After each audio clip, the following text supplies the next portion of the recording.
Hey guys, it's Christy with Christy's Custom Creations, and back in July, my admin from my Facebook group, Susie, she was here in town in Florida with me, and we decided to make a bunch of shirts. I have had this video set back for a long time. I'm just now getting around to editing it, but we made some shirts, so we will show you the process. Stay tuned to the end because we have some bloopers. Hey guys, it's Christy with Christy's Custom Creations, and you'll have to excuse how we look. Susie and I just got back from a day at the beach, and we decided we've got some horrible weather, so we're gonna bleach t-shirts in the horrible weather. So we're gonna go ahead and bleach some shirts. We were bleaching a couple shirts the other day and learned a lot from it. We learned don't use too much bleach. We weren't sure how much we needed to use, but we were battling with bad weather and everything, so we over bleached it. So it was super windy, and it's not very windy today. As you can see, my hair's like not really moving much. So that's where we're at.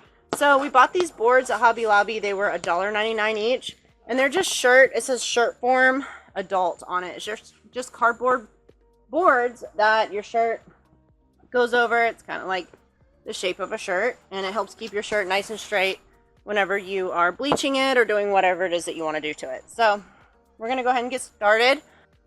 We have got a bottle here, and it's got straight bleach in it, not the concentrated bleach, not the easy pour. It's just regular old bleach, not the splashless, just regular bleach.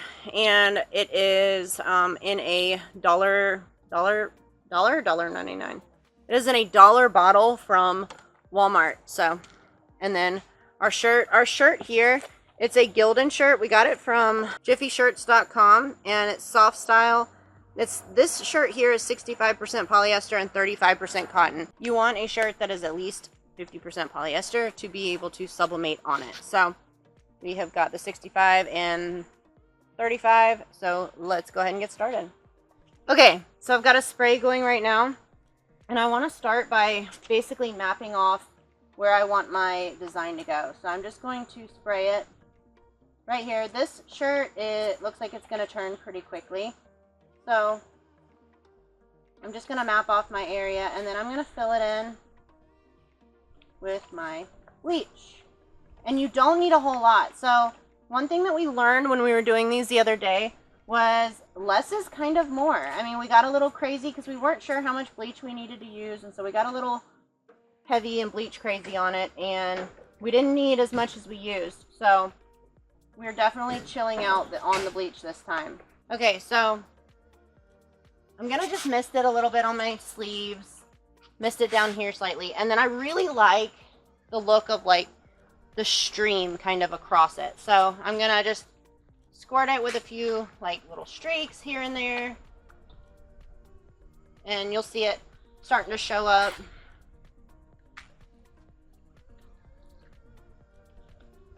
Squirt it. So I've got it bleached, and I'm just going to leave it alone now. We don't have the sun out really, so it's not going to really speed things up for us, but we're just going to leave it alone, let the bleach do its thing. Once it's dry, I'm going to flip it over, and I'm going to just really lightly kind of spritz the backside. I'm going to do a few little streams like this, like I've got on the front. I'm going to do that to the backside. And then once that's dry, we're going to spray the shirt down really good with peroxide to neutralize the bleach and basically stop the bleaching process. And then we will we'll stick it in the wash, and we will wash it. Alright, so I've got my design here. I found this design on Etsy. It says Peace, Love, America. And I printed it with my EcoTank 15,000 printer. I printed it onto Sublimation paper, and I will have that linked down in the description box below, along with the ink that I used. I used Cosmos ink. I'll have that linked as well. I'll have everything that I used linked below so that it's easier for you to find. The heat press that I'm using in this video here, it's actually no longer available. I bought it years and years ago on Amazon, but it's no longer available. But I actually ended up selling this heat press here to a friend because I wanted a bigger one. So I have a new one now, and I will link the new one that I have. It's a 15 by 15. I'll link that in the description box as well. So I just trimmed kind of like around the outside edges of my design here, and then I'm going to get my shirt ready. This is my shirt after I have I've washed it, I've dried it, and it is like good to go. So there's no more like bleach residue on it or anything like that. Once I was like satisfied with how my bleaching looked, we sprayed our shirts down really good with peroxide, and that helped to neutralize the bleach. I was under the impression initially that we had to let the shirts completely dry. Not true. I neutralized them, and then I threw them in the wash and washed them, and they all turned out perfect. I threw them in while they were still damp, and it worked out good. So what I've got here, I've got some butcher paper. The only butcher paper I could find at Walmart was like pink, but it worked. So I'm putting some butcher paper on the inside because I don't want my design to bleed through onto the back. So I'm just getting it situated because I want it to lay nice and flat. I don't want my shirt to have any wrinkles in it. I want to get a good, clean, nice, pretty pressed image onto my shirt here. So I'm just making sure it is nice and smoothed out, and then I'm going to actually press my heat press down onto it in order to give it just a nice, good, smooth surface. It also helps to take out any moisture that may be trying to hang out in the shirt and all that. So once I get my paper, I'm still messing with it. Once I get my paper good and settled and situated inside my shirt here, I'm going to take another piece of butcher paper and lay it down over my shirt. You always want to have something between the heat press and the top of the heat press and your shirt, because you don't want to burn your shirt up. So as you see here, I've got this piece of butcher paper here, and I'm just going to use it. I'm going to press down. I'm going to press down. I think I only pressed for, I don't even remember how long. It was like maybe 15 seconds or so. It wasn't very long, but I had my heat set at it was right about 396. I think I had it set for 400, but it was kind of holding strong around 396, 397 degrees. And so I pressed it, and you can see how nice and flat my surface is here to work with. And then I'm just going to take my image that's ready to go, and I have no idea what I'm pointing at in this picture here. I think it was maybe like a dirt spot or something. I don't even know. But so I've got my image, and when you print your image, you always want to mirror it, because whenever you go to press it onto your shirt, you're going to lay it face down. If you don't mirror it, your image is going to come out backwards. So I'm just positioning it and getting it where I want it to sit. I'm trying to make sure that I stay inside where all the butcher paper is on the inside of my shirt, because like I said, you don't want your image to bleed through onto the back of the shirt. That would look a little crazy. So I'm just laying my image down here, and I'm putting a piece of butcher paper down over it, because I heard that whenever you go to press, your image could actually bleed through up onto your heat plate from your heat press. Don't know if that's true or not, but I didn't want to take any chances. I wanted to make sure that that I just had a good clean image, and I don't want to mess my heat press up for later. So I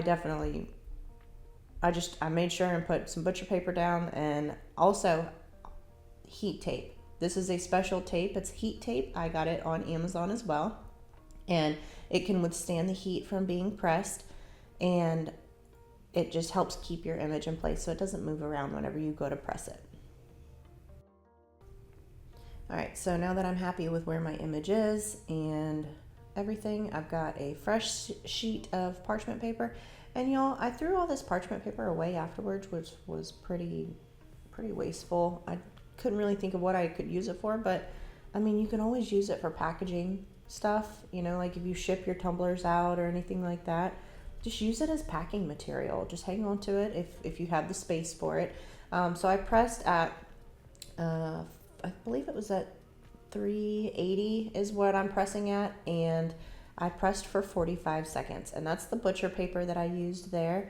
I've got my timer. I shut my timer off, and let's see this design. I absolutely love how it turned out. It is such a cute shirt, and I wear it all the time. We made so many shirts this weekend, and I love how they all turned out. I definitely recommend the ink, the Cosmos ink that I used, and also the sub paper. And like I said, it was an EcoTank 15,000 that I used to print it. So this is just straight peroxide. You know how sometimes you can get some yellowing whenever you heat press, and you've got, from all the bleach and all that. If you just spritz it with the peroxide and then put your heat press over it, but don't press your heat press down. Just let your heat press hover over the image, and it whitens that area right back up. So if you have any yellowing at all from pressing, just let it hover right over it, and the heat from the heat press, like I said, don't push it down, just let it hover. The heat from the heat press, it brings the white back out and it makes it super bright white again. Highly recommend doing it, because as you can see, there's just a teeny tiny little bit of yellowing, ever so slightly, and I just spritz it with just straight peroxide, and I let my heat press hover over it. Don't press it down. Hover, and that heat from the heat press will make it super bright white again. And this is a perfect example of why I wanted a little bit of a bigger heat press. I mentioned before I'd sold this heat press, and then I got a bigger one. I got a 15 by 15, because I had to keep moving the shirt around to make sure that I got all the areas, because it's not a very big heat press. So this is a perfect example of why I wanted a larger one. While this is lightening up, I do want to mention, y'all, I just hit 1 year on YouTube.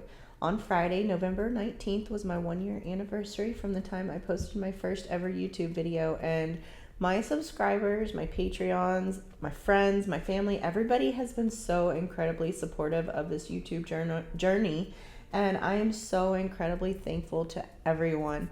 You have no idea how much the support and just the positivity from the crafting world has meant to me. It has been so incredibly special, and I just want to say thank you so much to everyone who has supported me during this journey and watched my videos and put up with me chattering away on all of my videos.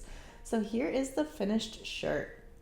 I love how it turned out. I'm actually going to back up a little bit and show you from a distance, but I love how it turned out. I wear this one all the time, and I love it.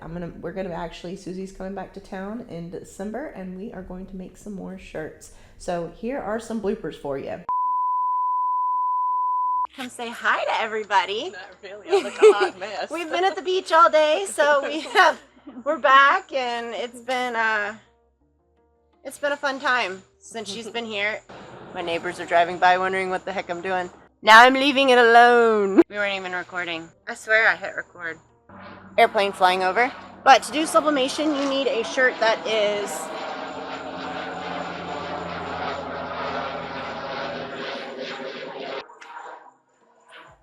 I edit.